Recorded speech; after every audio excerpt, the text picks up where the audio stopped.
पंडित जी की एक और किताब को पढ़ते हैं, लेटर टू चीफ मिनिस्टर में एक उल्लेख है। बंबई के मेयर ने एक पत्र में बाबा साहब के आंबेडकर के जन्मस्थान मऊ में उनका स्मारक बनाना चाहिए, ऐसा सुझाव दिया। 18 जून 1959 को पंडित जी ने कहा, सरकार के लिए स्मारक स्थापित करना बिल्कुल सामान्य बात नहीं होगी। आमतौर पर स्मारक निजी पहल से किया जाता है। अपने परिवार के चाहे कोई भी सदस्य हो, नेहरू जी हो, इंदिरा जी हो, संजय गांधी हो, राजीव गांधी हो, कई सारे लोगों के लाखों स्मारक देश के अंदर बनाने वाले परिवार के मुखिया कहते हैं कि आमतौर पर निजी पहल पर स्मारक बनाया जाता है, क्योंकि ये स्मारक B.R. आंबेडकर जी का था। मित्रों, जब एक दूसरा उदाहरण मैं देना चाहता हूं। एक सर्वदलीय मंत्रिमंडल, पहली देश की कैबिनेट बनी, जिसमें बाबा साहेब आंबेडकर भी सदस्य थे, नेहरू जी प्रधानमंत्री थे। नेहरू जी की किताब selected works of Jawaharlal Nehru में एक और उल्लेख आता है। नेहरू जी के आश्वासन के बावजूद आंबेडकर जी को कोई महत्वपूर्ण विभाग नहीं दिया गया, और ये स्पष्ट इसके अंदर उल्लेख है कि सरकार की नीतियों, विशेषकर विदेश, रक्षा और अनुसूचित जाति और जनजाति से जुड़ी हुई नीतियां और 370 के खिलाफ आंबेडकर जी थे। जब एक और कांग्रेस पार्टी है, बाबा साहेब आंबेडकर का कोई स्मारक जब तक कांग्रेस सत्ता में रही बड़ा नहीं बना। जहां जहां विपक्ष की सरकारें आती गई, स्मारक बनते गए। भारतीय जनता पार्टी की सरकारों ने और नरेंद्र मोदी जी की सरकार ने बाबा साहब के जीवन के संबंधित पंच तीर्थ का विकास किया।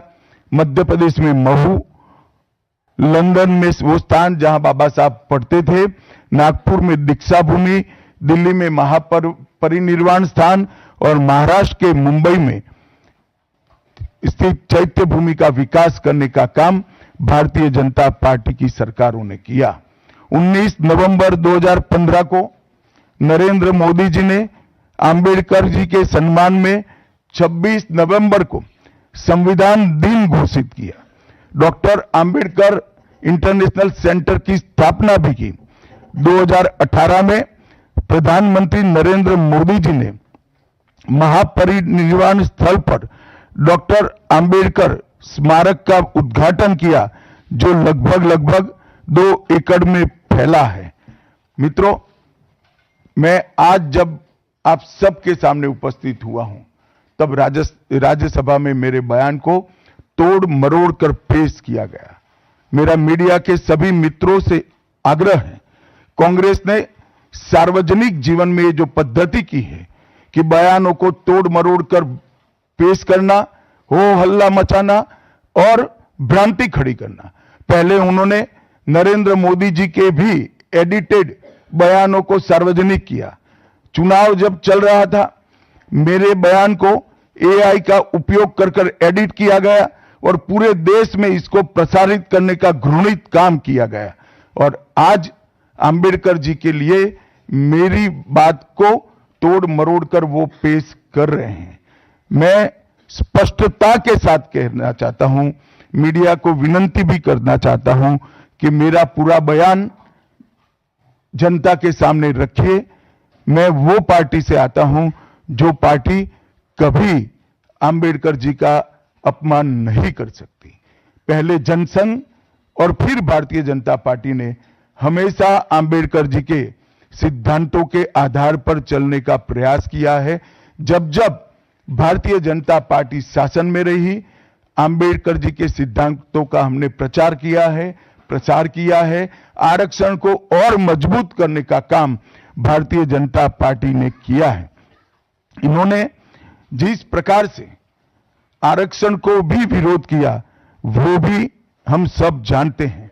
पिछड़ा वर्ग आयोग, काका साहेब कालेलकर आयोग 53 में बना, 55 में रिपोर्ट आई, आज तक वो रिपोर्ट को लागू नहीं किया गया। 31 दिसंबर 1980 को मंडल आयोग मंडल आयोग की रिपोर्ट आई। 80 में इंदिरा जी ने मंडल आयोग को ठंडे बस्ती में डाल दिया। 90 में जब गैर कांग्रेसी सरकार आई तब मंडल आयोग की रिपोर्ट लागू हुई। उस वक्त राजीव गांधी विपक्ष के नेता थे और जब मंडल आयोग की रिपोर्ट लागू हुई, प्रस्ताव संसद में आया, राजीव जी ने अपने जीवन का सबसे लंबा भाषण ओबीसी के आरक्षण का विरोध करने के लिए किया। आज मैं फिर से एक बार आग्रह के साथ मीडिया को बताना चाहता हूं, सच्चाई को जनता तक पहुंचाना चाहिए। मेरी पूरी बात बहुत स्पष्टता के साथ, कोई कंफ्यूजन के बगैर राज्यसभा के रिकॉर्ड पर है। आज भारतीय जनता पार्टी के सैकड़ों कार्यकर्ताओं ने ट्वीट कर भी इस सत्य को लोगों के बीच में पहुंचाया है।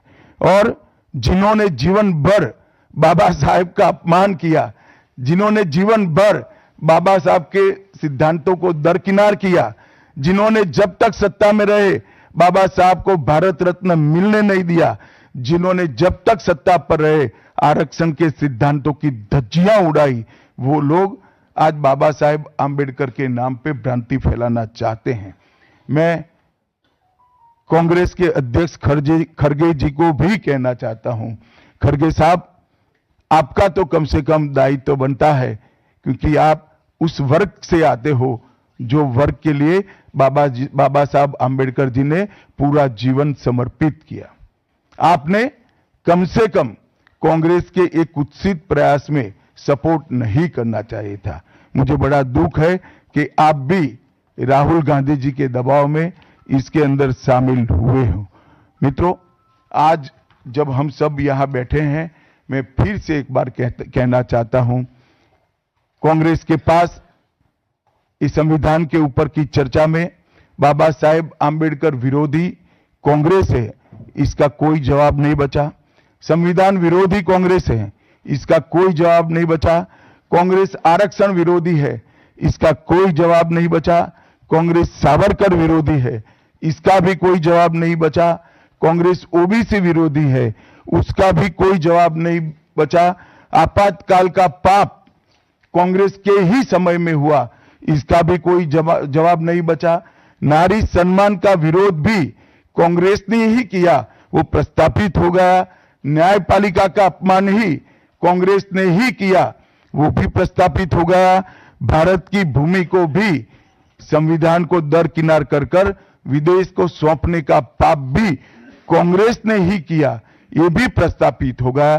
तब फिर से एक बार चिर परिचित अपनी पुरानी नीति पर कांग्रेस आई है और उन्होंने मेरे बयान को तोड़ मरोड़ कर आधा ही दिखाकर जनता के सामने रखना और भ्रांति फैलाने का प्रयास किया है। कृपया मेरा पूरा बयान आप सभी लोग जनता तक पहुंचाइए, तो दूध का दूध और पानी का पानी हो जाएगा।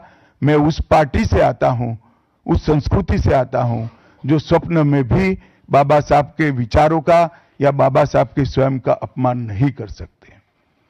हम जानते हैं कि देश के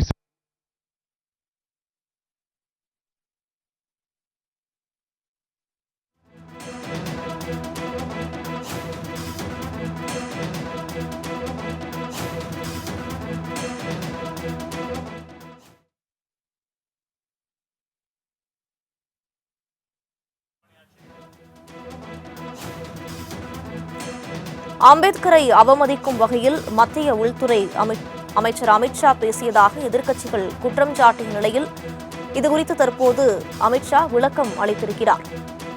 பாஜக ஒருபோதும் அம்பேத்கரை அவமதிக்கவில்லை என அமித்ஷா தெரிவித்திருக்கிறார். நாங்கள் அம்பேத்கருக்கு எதிரானவர்கள் அல்ல, அம்பேத்கரை எதிர்த்தது காங்கிரஸ் தான் என மத்திய உள்துறை அமைச்சர் அமித்ஷா தெரிவித்திருக்கிறார். காங்கிரஸ் கட்சியினர் அம்பேத்கரை 2 முறை தோல்வியடைய செய்தது எனவும் மத்திய உள்துறை அமைச்சர் அமித்ஷா தெரிவித்திருக்கிறார். நாடாளுமன்றத்தில் தனது பேச்சு திரித்து கூறப்பட்டுள்ளதாக மத்திய உள்துறை அமைச்சர் அமித்ஷா விளக்கம் அளித்திருக்கிறார்.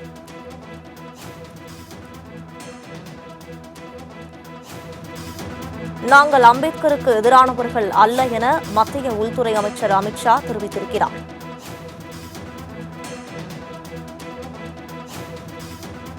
SC/ST பிரிவினருக்கு எதிரானவர்கள் காங்கிரஸ் கட்சியினர்தான் எனவும் மத்திய உள்துறை அமைச்சர் அமித்ஷா தெரிவித்திருக்கிறார். நாடாளுமன்றத்தில் தனது பேச்சு திரித்து கூறப்பட்டுள்ளது என அமித்ஷா விளக்கம் அளித்திருக்கிறார். அம்பேத்கரை அவமதிக்கும் வகையில் மத்திய உள்துறை அமைச்சர் அமித்ஷா பேசியதாக எதிர்க்கட்சிகள் குற்றம் சாட்டிய நிலையில் இதுகுறித்து அமித்ஷா விளக்கம் அளித்திருக்கிறார்.